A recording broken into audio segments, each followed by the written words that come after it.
dengar sakit ya, makanya mungkin Kak Ikang dan keluarga shock banget sih. Jadi makanya sampai pingsan 4 kali katanya Kak Ikang. Jadi kita khawatir juga sih dengan Kak Ikang. Mudah-mudahan kuat nih, habis ini kan mau dimakamkan.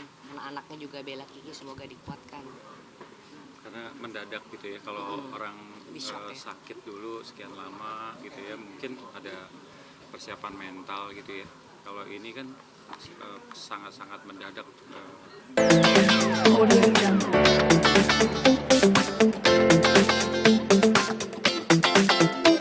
Nah, tadi pagi saya dapat berita duka ini dari Kakak Tri Utami. Kakak Tri Utami itu kan band Krakatau dengan Gilang Ramadan. Jadi jam 6 pagi subuh. Nah, kebetulan Mas Adi tadi baru tidur subuh ya Pak. Jadi Mas Adi baru tidur, terus saya bingung nih mau bangunin apa enggak gitu. Soalnya benar-benar baru tidur 1 jam. Kemudian saya cek kan ke Japri, ke Kak Tri Utami. Dia bilang bener jatuh jam 2 gitu. Terus mendadak. Terus ya udah ternyata beritanya sampai masuk rumah sakit. Kita taunya si jam 6 pagi tadi. Gitu. Mendengar kabar. Tadi Om Adi sempat kasih support ya ke ini ya, Om Ikang ya tadi ya, sempat dia tadi nangis gitu dia melihat. Iya, kelihatannya Ikang terpukul sekali dan saya nggak nyangka impactnya sedemikian dahsyat gitu ya, karena besarnya cintanya. Mungkin karena apa ya, rasa cinta dan sayang Ikang yang demikian tinggi dan dalamnya, jadi ya itu sampai seperti itu tadi. Makanya saya udah permisi, saya pikir udah gitu, tapi saya kepikiran, makanya saya datangi lagi gitu. Saya minta Ikang ya semoga Kuat. dia kuat ya, dia tabah gitu ya. Pingsan juga ya? Ya katanya saya dengar sampai 4 kali nggak 4 kali sadar pingsan. gitu ya. Untuk komunikasi terakhir bersama almarhum tuh kira-kira kapan dan apa tuh bentuk komunikasi paling terakhirnya? Komunikasi dengan almarhum. Iya, mungkin aku kasih sebelumnya sudah ada komunikasi terakhir, mungkin sempat berbincang atau bagaimana? Ya terakhir waktu pernikahan anak teman kami itu awal tahun ini, atau kalau nggak salah awal tahun ini ya. Itu ya kita ya kangen-kangenan karena hubungan kita dinamis sekali, dan untuk bertahun-tahun lamanya saya nggak ketemu. Ikangnya sih kadang ketemu di sana sini gitu, tapi Marisa bertahun-tahun nggak ketemu. Nah, terakhir ketemu itu waktu di acara pernikahan, dan kita ya saling berbagi cerita lah. Punya kenangan apa Mas? Ya tentunya waktu Kita ke Brazil ya begitu ya. dulu kan pada saat saya menjelang melakukan pernikahan dengan Memes tahun 87, itu saya dapat hadiah BASF Award sebagai penata musik terbaik Arranger. saat itu. Nah, kemudian dapat hadiah jalan-jalan ke Brazil, tour bersama sesama pemenang, penyanyi, pemusik, lintas genre gitu ya. Nah di situ Ikang juga dapat. Akhirnya kita pergi bersama.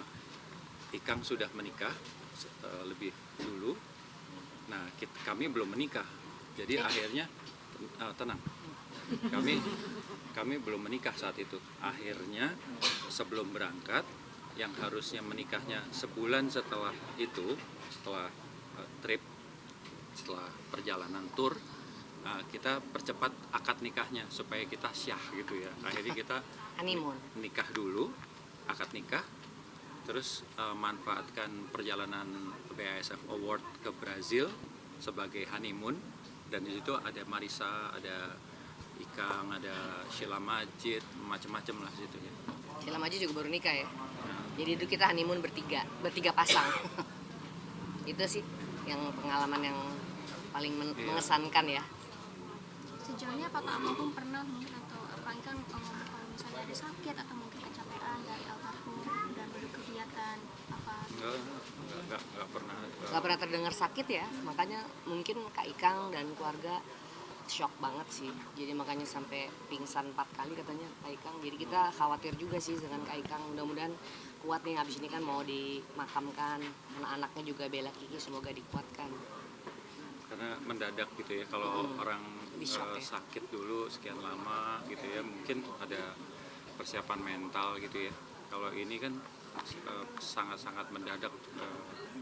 Ikang sedang bekerja di ruangan lain, di kamar si Marisa sedang bekerja juga, tiba-tiba Ikang masuk kamar, itu katanya tangannya ada seperti kayak Udah kaku ya. kaku, kejang gitu. Udah kaku dan biru.